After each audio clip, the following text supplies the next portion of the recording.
안녕하세요, 선생님. 서울에 살고 있는 부부가구입니다. 요즘 뉴스를 보니까 국민연금 보험료는 인상하고 지급 시기는 늦춘다고 하던데, 저는 개인적으로 너무 화가 납니다. 남편이 국민연금을 20년 이상 열심히 납부했고, 거기에 추납까지 해서 현재 80만 원을 받고 있거든요. 그런데 저희 부부는 국민연금 때문에 소득이 많다고 지난달 기초요금에 탈락했습니다. 그런데 국민연금 가입 안 한 친구 부부는 현재 기초연금을 51만 원씩이나 받고 있고, 거기다 앞으로 기초요금이 40만 원까지 오르고 부부가매까지 없어진다면 기초연금을 80만 원까지 받을 수 있다고 자랑하더라고요. 어머 세상에, 이런 법이 어디 있나요?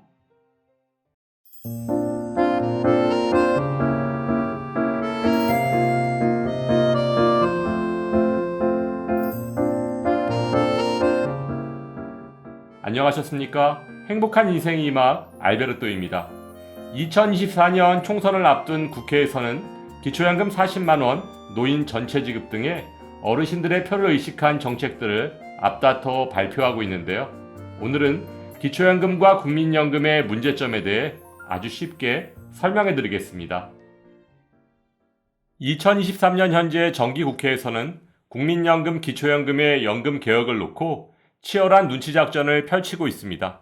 얼마 전까지만 해도 정부와 여당인 국민의힘에서는 기초연금을 대통령 임기 내에 단계적으로 40만원까지 인상하지만 지급 대상은 현재 소득 하위 70%를 유지하는 약자복지, 선택적 복지를 주장했었고, 야당인 민주당은 당장 내년부터라도 기초연금을 40만원으로 인상하자고 주장하며 지급 대상도 만 65세 이상 전체 지급하는 방향으로 늘려나가겠다고 발표했었는데요.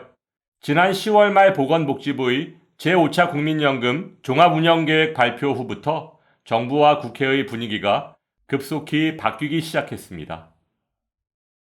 먼저 국민연금은 보험료율을 현행 9%에서 18%까지 인상하고 지급 시기는 만 68세까지 연장하며 소득 대체율은 40%를 그대로 유지하는, 쉽게 말해 국민연금을 더 걷고 더 늦게 주지만 받는 금액은 똑같은 연금 재정의 건전성을 최우선으로 고려한 정책을 추진했었지만, 내년 총선을 앞두고 국민의 부정적 여론을 의식해서인지 세부적인 숫자를 포함한 모든 인상 내용은 비겁하게도 내년 총선 이후인 5월 이후로 밀어놓은 상황입니다.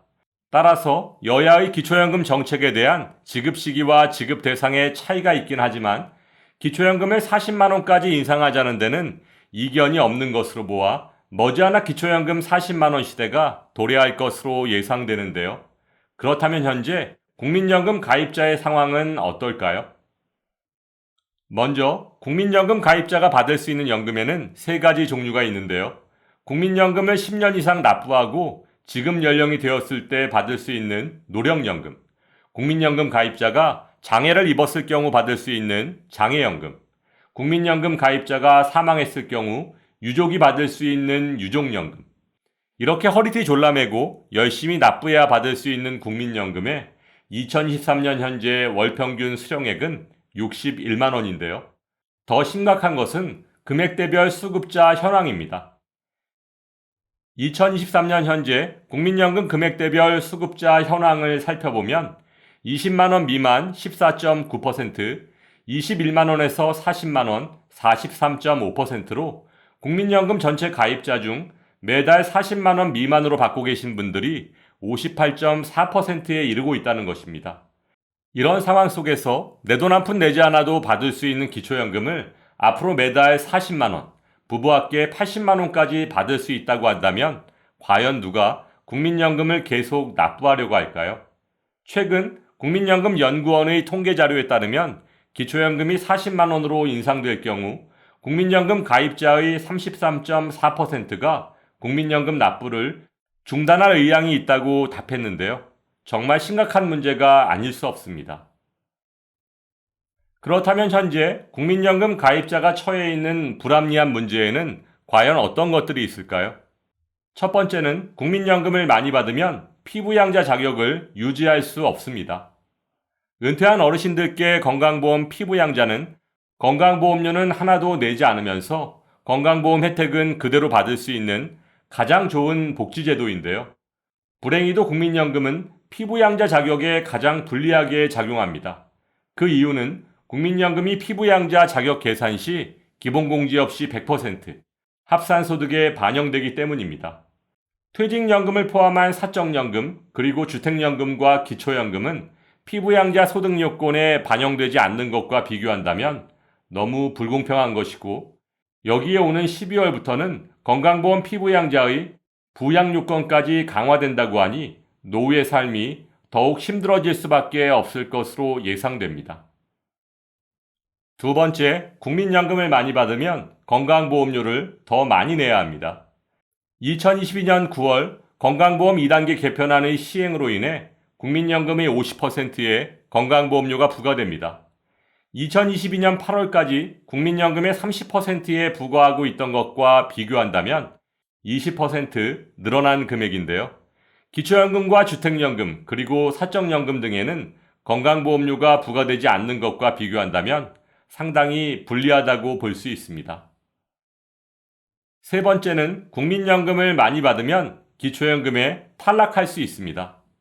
기초연금 계산 시 국민연금은 기본공제 없이 소득평가액에 100% 반영되므로 기초연금에 가장 불리하다고 할 수 있습니다. 근로소득은 기본공제 108만 원에 추가공제 30%를 적용하고 임대소득에는 42.6%의 필요경비를 공제해 주는 것과 비교한다면 너무 불합리하다고 할 수 있겠죠. 따라서 국민연금을 많이 받으면 상대적으로 기초연금에서 탈락할 가능성이 높아질 수밖에 없습니다. 네 번째는 국민연금을 많이 받으면 기초연금의 50%까지 감액될 수 있습니다. 2023년 현재 국민연금을 48만 4,770원을 초과해서 받으면 기초연금 32만 3,180원의 50%인 16만 1,590원까지 감액될 수 있습니다. 바로 국민연금 연계 감액제도 때문인데요. 따라서 오늘 의뢰인 부부의 경우 나중에 혹시라도 기초연금 수급자가 되시더라도 국민연금을 80만 원 받고 계시기 때문에 기초연금이 8만 원 정도 감액될 것으로 예상됩니다. 마지막 다섯 번째는 국민연금을 많이 받으면 소득세를 더 많이 내야 합니다.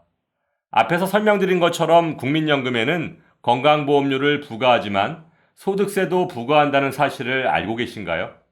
참고로 기초연금과 주택연금에는 건강보험료에 이어 소득세도 부과하지 않습니다. 지금까지 말씀드린 것처럼 2023년 현재 대한민국의 노인 빈곤율 문제는 단순히 기초연금을 40만 원까지 인상한다고 해결될 수 있는 문제가 아닙니다.